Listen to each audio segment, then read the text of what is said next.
Այսօրվանից Սլովակիայում սկսվում են Վրաստանի նախագահի եւ վրացական պատվիրակության պաշտոնական հանդիպումները։ Միխեիլ Ղավելաշվիլին կհանդիպի սլովակ գործընկերոջը եւ երկրի փոխվարչապետին, իսկ դեմուդեմ եւ ընդլայնված ձևաչափով հանդիպումներից հետո կարվի համատեղ հայտարարություն լրատվամիջոցների համար։ Նախատեսված է նաեւ հանդիպում Սլովակիայի ազգային խորհրդի նախագահի Ռիխարդ Ռաշիի հետ։ Իսկ մինչ այդ երեկ Բրատիսլավայի միջազգային օդանավակայանում տեղի է ունեցել Վրաստանի նախագահի դիմավորման պաշտոնական արարողությունը։ Մի քանի տարվա դադարից հետո սա Վրաստանից նախագահի մակարդակով առաջին այցն է Բրատիսլավա։ Միխեիլ Ղավելաշվիլիի պաշտոնական այցը կավարտվի ապրիլի 3-ին։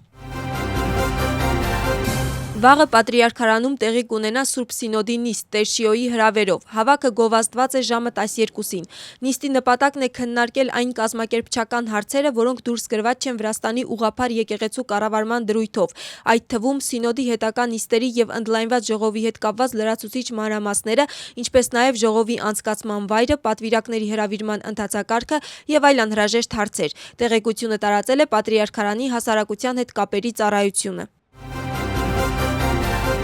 Քաղաքական գործիչները գնահատում են ժողովրդական պաշտպանի զեկույցը, որն արդեն ներկայացվել է խորհրդարանին։ Հիմնական հարցերից մեկը 2025 թվականին իրականացված օրենսդրական փոփոխություններն են, որոնք ըստ զեկույցի խոչընդոտում են երկրում մարդու իրավունքների պատշաճ պաշտպանությանը։ Լայն մասը նվիրված է բողոքի ակցիաների ընթացքում արձանագրված ոչ պատշաճ վերաբերմունքի դեպքերին։ Խոսվում է պետական ծառայողների պաշտոններից ազատման դեպքերի մասին, քննադատվում են քրեակատարողական համակարգում գերբեռնվածության եւ ոչ ֆորմալ կառավարման խնդիրները, իսկ աղքատությունը կրկին անվանել է որպես հիմնական մարտահրավերներից մեկը։ Տարածված տեղեկանքներն այն մասին, որ Զուգդիդիում անտուն շներին քնեցնում են եւ զանգվածաբար ոչնչացնում, իսկ Գորիում շներին այրել են, Սննդի ազգային գործակալությունը անվանել է անհիմն եւ կեղծ մեղադրանքներ։ Գործակալության պարզաբանմամբ Զուգդիդիում շները հատուկ ծրագրի շրջանակներում տեղափոխվել են տարբեր պատճառներով, այդ թվում կատաղության դեմ պատվաստման եւ ընդհանուր բազայում գրանցման նպատակով։ Նաեւ հայտնի է, որ անասնաբուժական միջոցառումները փորձնական կարգով իրականացվում են 3 տարածաշրջաններում։ Հայտնաբերվել են մի շարք անհրաժեշտություններ, այդ թվում հաղորդակցության ուժեղացում, որի պատճառով ցանկացած տեղափոխված շան վերաբերյալ տեղեկատվությունը նախապես կտեղադրվի համապատասխան հաղորդակցական ալիքներում։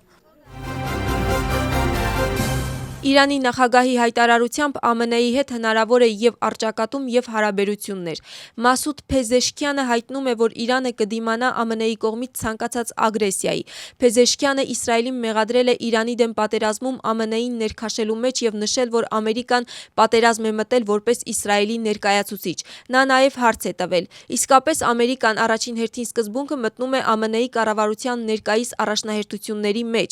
Ամերիկացի ժողովրդի կոնկրետ որ շահերի պաշտպանությանն է ծառայում այս պատերազմը։ Արդյոք Իրանի կողմից գոյություն ուներ որևէ օբյեկտիվ սպառնալիք, որը կարդարացներ նման վարքագիծը, նշված է Մասուդ Փեզեշքյանի նամակում, որը նա հրապարակել է X սոցիալական ցանցում անգլերեն լեզվով։